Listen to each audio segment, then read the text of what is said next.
Hi again. We're again talking about these two bridges. This is part 4.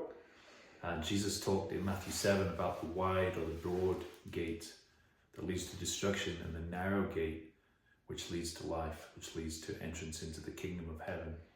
And it's very sobering. I'm trying to take these small steps and small chunks just to give us something to ponder, something to chew on. So really keep this one short.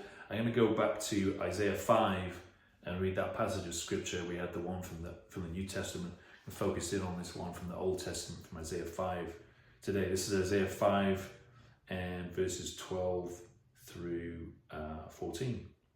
They furnish wine and lovely music at their grand parties. That to me speaks of lyre and harp, tambourine and flute. On that bridge, the wide bridge, the golden bridge, there was a celebration, there was a party going on. They were celebrating something, so convinced that what they were doing was unto the Lord and pleasing to the Lord, but it really wasn't. Just like the people in the book of Revelation, chapter 3, at the Laodicean church, something was off and they were oblivious to it.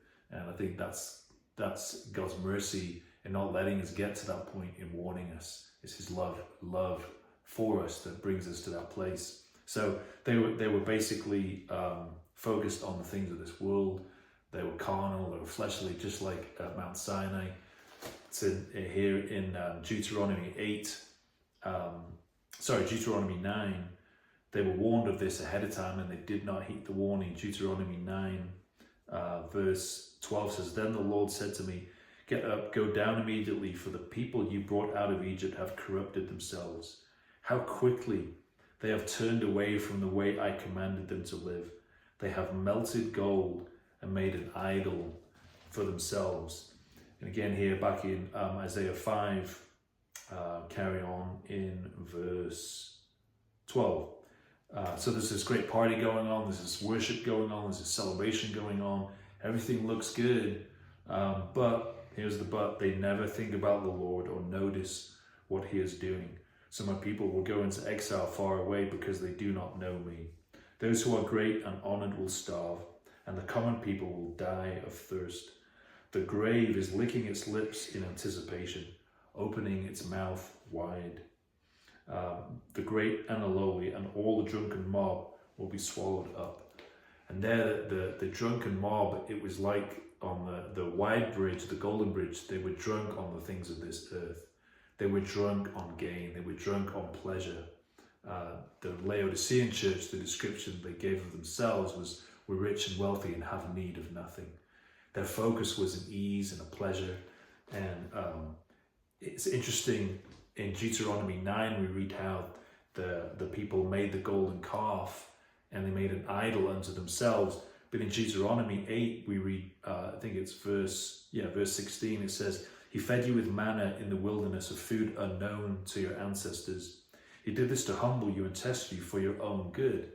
In one translation it says, he caused them to hunger, that they might learn that man doesn't live by bread alone, but by every word that proceeds from the mouth of God.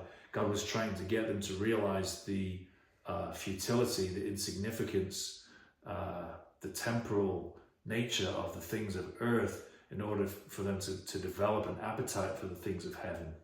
And that's that narrow bridge. It's not that he doesn't want us to have those things, he doesn't want those things to have us. That's the difference, beloved. And so how quickly, again, Deuteronomy 9 verse 12, how quickly they have turned away from what I commanded them, from the way I commanded them to live. They have melted gold and made an idol for themselves.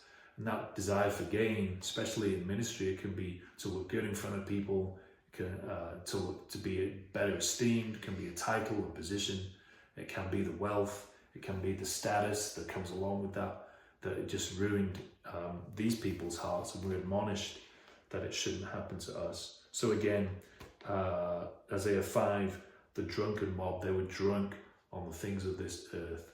We're encouraged to have an appetite, to develop an appetite for the things of heaven, for the things of the kingdom, to come back, to keep coming back to that narrow bridge, and to assess our heart's desires, our appetites.